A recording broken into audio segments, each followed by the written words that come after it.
So I wanted to talk to you about politics. You've obviously gotten involved in Joe Biden's election campaign. Why have you called this the most important election of our lives in the history of America? Well, I don't. You don't have to pay too much attention to the news to realize the great divisions that's going on. I think the United States of America is going through a great reckoning on a number of the facets of what it means to be an American. In the past there were Republicans that I never questioned that their sincerity or their belief in the American system. And I think with the administration the way it's been, I think I'm not sure the man has took his oath seriously to preserve, protect, and defend the Constitution of the United States. You give a guy a fair shot for as much as you can, and I have great faith in our system of government. But I believe that I have witnessed, from my perspective, is that there is fear and outrage and xenophobia has been commoditized. It's because it's turned into the bigger trademark for how America puts itself out in the world. I think the United States of America is the promised land, the closest the world has ever gotten to a true promised land. And I think that this election is about whether or not we, the people of the United States, are going to promote the general welfare and provide for the common defense and secure the blessings of liberty for ourselves and for our posterity. We need a brand of guidance, and we need a brand of common sense, and we need a brand of selflessness that has not been on display for this administration. I want to talk to you, though, about kind of a powerful moment in your life, which was actually speaking at President Obama's inauguration in 2009. What do you recall from that moment? Well, we were all on the cusp of a without a doubt, a historic moment in the history of our republic, simply because a black man was going to be living in the White House. This was huge. This was a thing that we always anticipated was going to come around at some point, maybe even become commonplace, that it wouldn't be such a historic moment of notoriety. I was asked before in the ceremonies before the inauguration to read the great, Lincoln portrait, to be in Washington, D.C.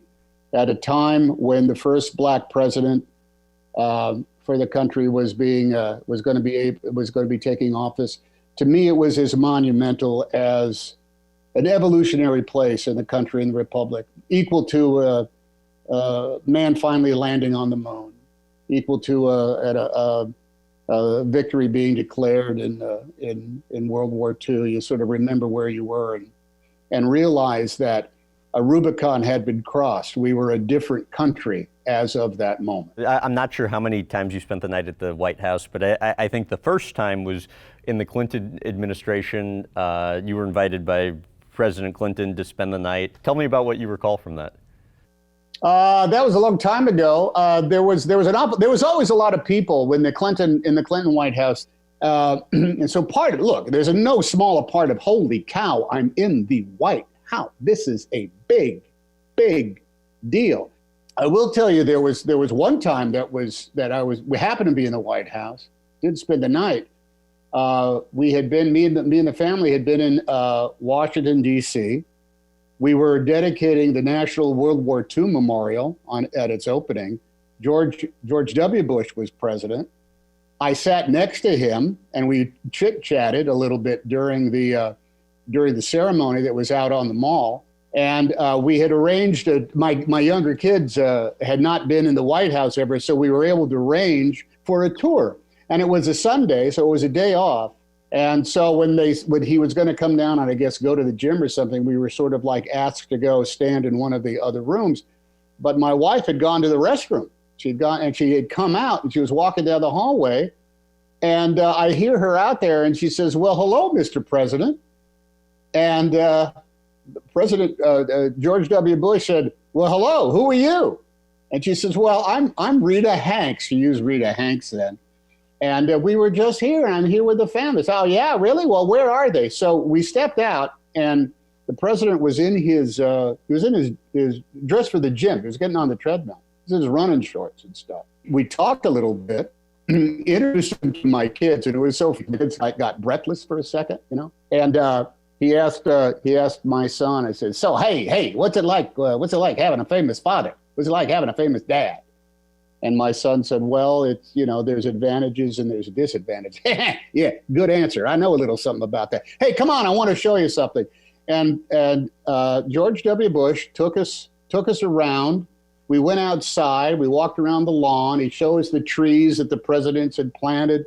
He found a dead crow, dead blackbird on the grass, and he said, "Oh, that ain't good. That happened. We see that on the ranch all the time." And he picked it up and he threw it in the bushes. And then we went through the Rose Garden. We went into the Oval Office the back way. It was really a fantastic day that happened totally by incident. And in all honesty, anybody who's been to the White House more than once remembers every time they've walked through those doors. And there's always some that stick out, and that was certainly one of them.